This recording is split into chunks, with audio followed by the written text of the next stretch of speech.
This video is brought to you by patreon.com/worsttake. Get access to exclusive live streams and Discord servers, on-screen shoutouts, and early access to some videos when you join now. Help make sure that we can continue to make content like this by supporting the Patreon. Links are in the description down below.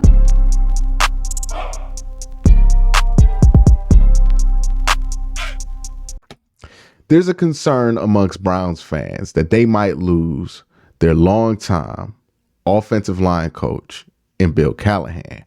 Bill Callahan, for those of you who don't know, I'm pretty sure most of you are aware of what Bill Callahan does and why he's important. But for those of you who don't, I will give a brief introduction to the job that Bill Callahan has done specifically for the Cleveland Browns that you love to watch on Sunday.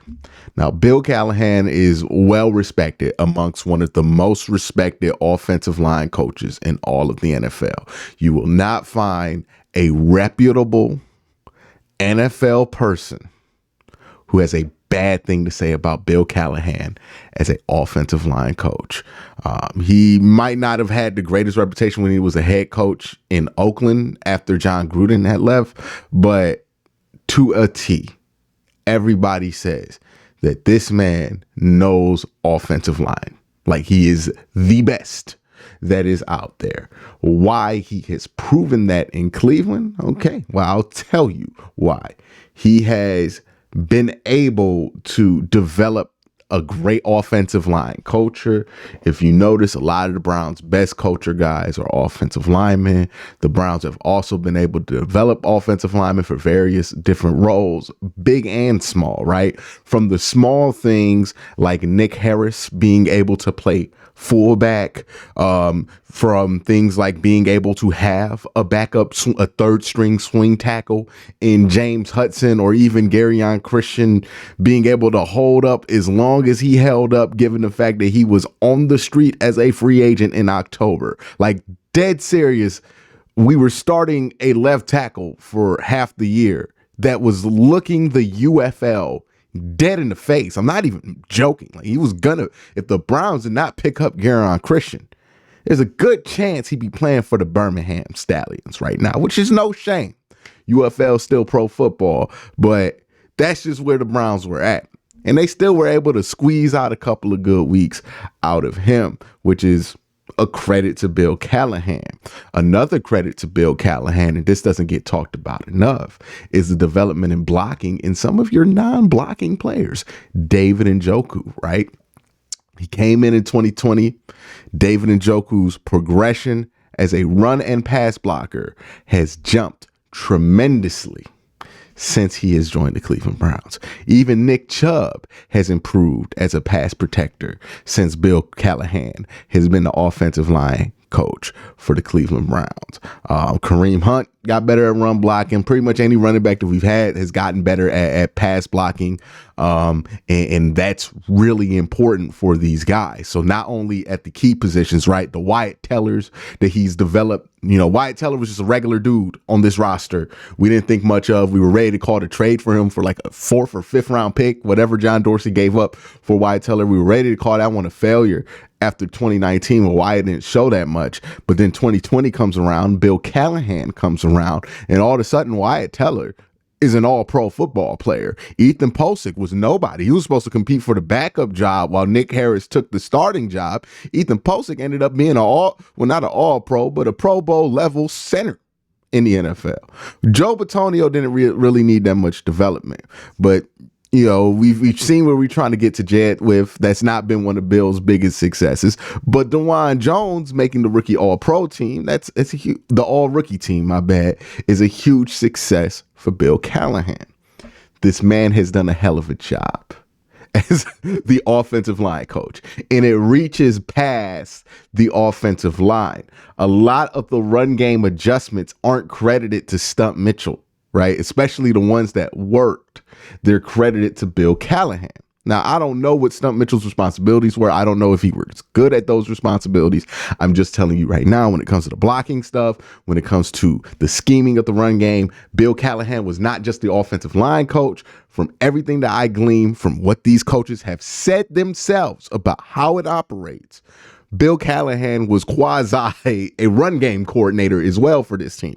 Whenever the run game got funky, whenever they needed to change some stuff up, you always hear the coaches credit Bill Callahan in those adjustments.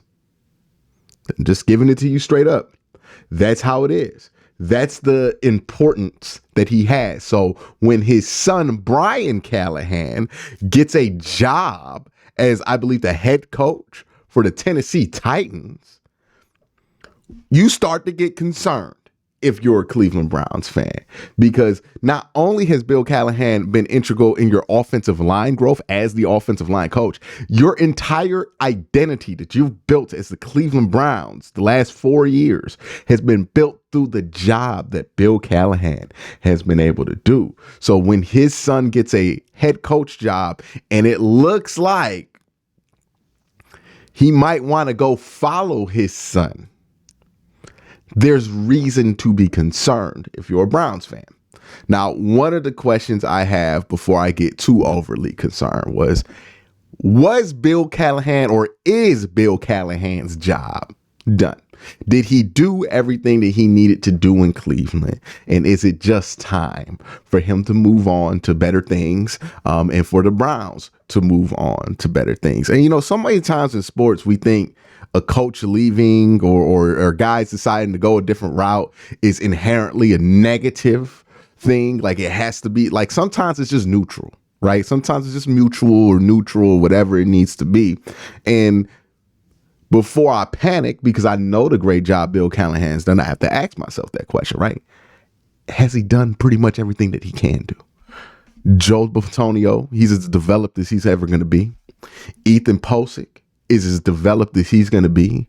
Wyatt Teller, after 4 years, ought to be as developed as he is going to ever be. Those are finished products.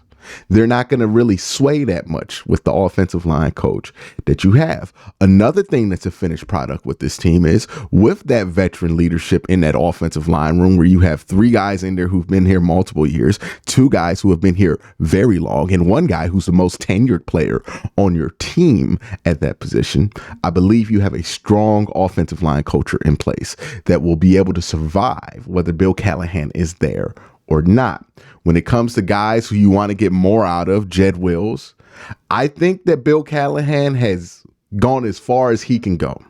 I'm not saying that that means the ceiling on Jed has been reached, but I am saying that Bill, in his style with coaching, Jed Wills has gone about as far as it can go.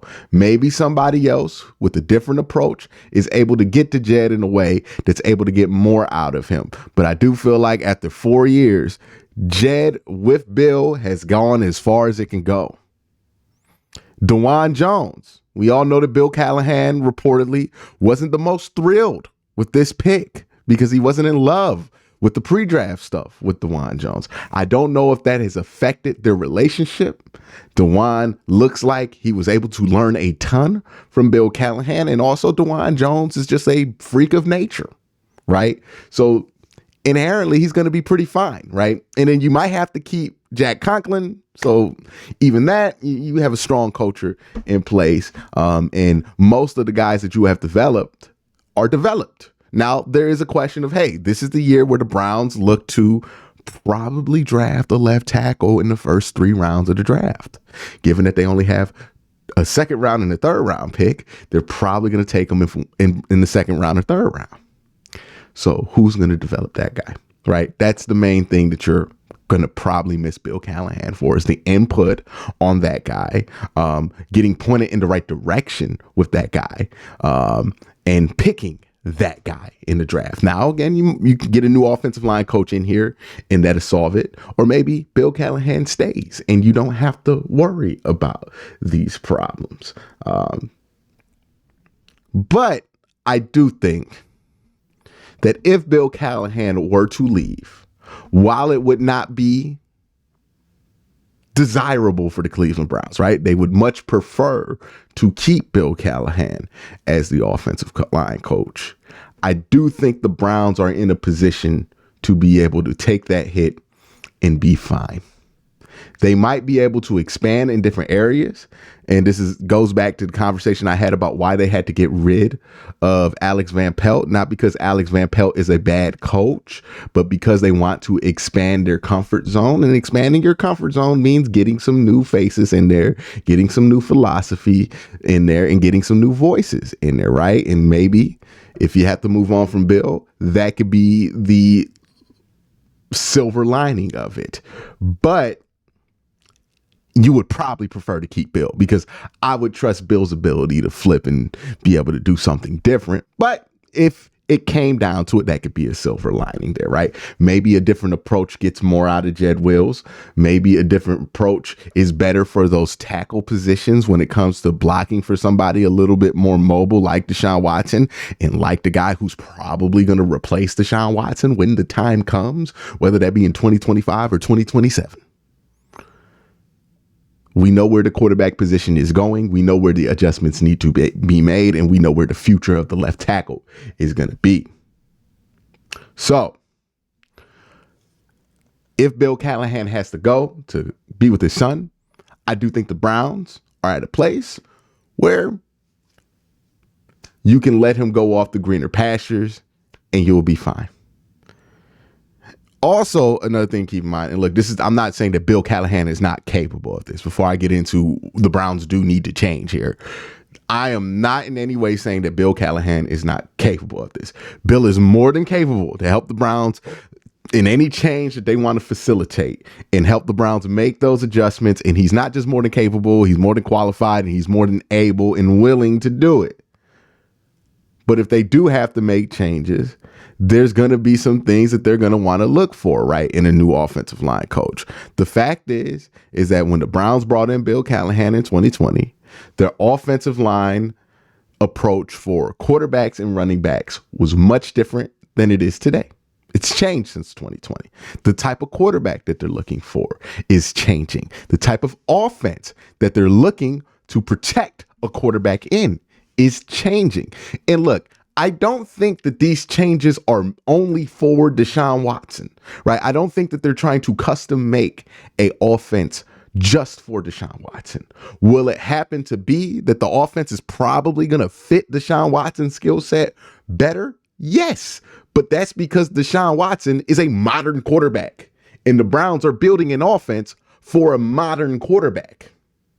They're advancing the offense. They're adding new things. They're staying in the shotgun. They're doing things that teams have done for Josh Allen. They're doing things that teams have done for Lamar Jackson. And now they're finally putting Deshaun Watson in one of these new era 2.0 offenses, right? Like, that's what the move is to modernize what it is that Kevin Stefanski likes to do.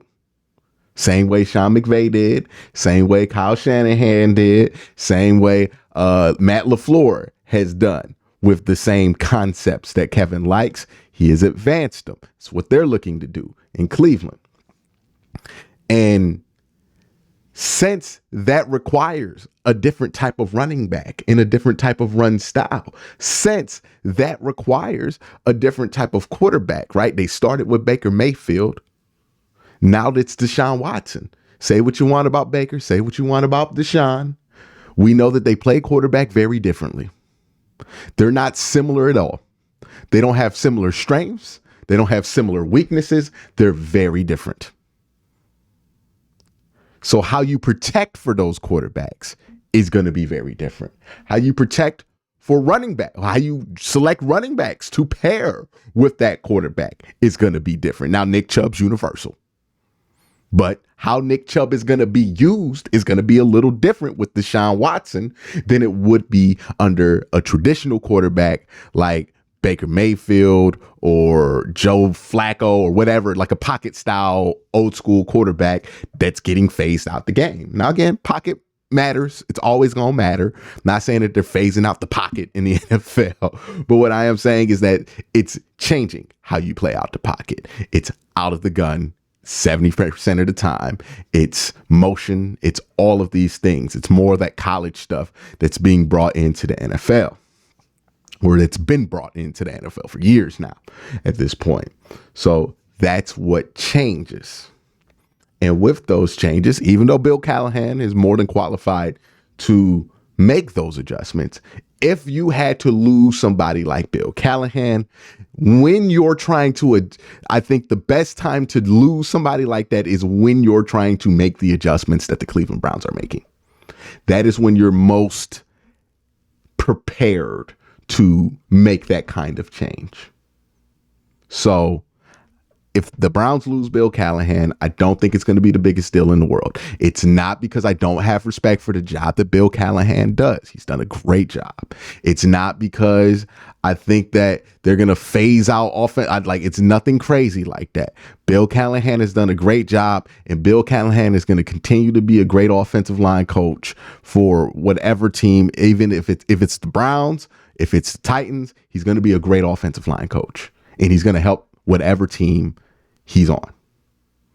Don't want to get that twisted. But if you do have to move on from a coach that good, the year that you're making all of these structural changes to the offense is probably the year that you probably want to throw that one in. So if that happens to be the case, that he wants to go and coach with his son, then I think you're in a good position, or as good of a position you can be, to lose a coach that good. That's just my thoughts. Let me know your thoughts in the comment section down below. Y'all have a great day. Have an even better night. Peace.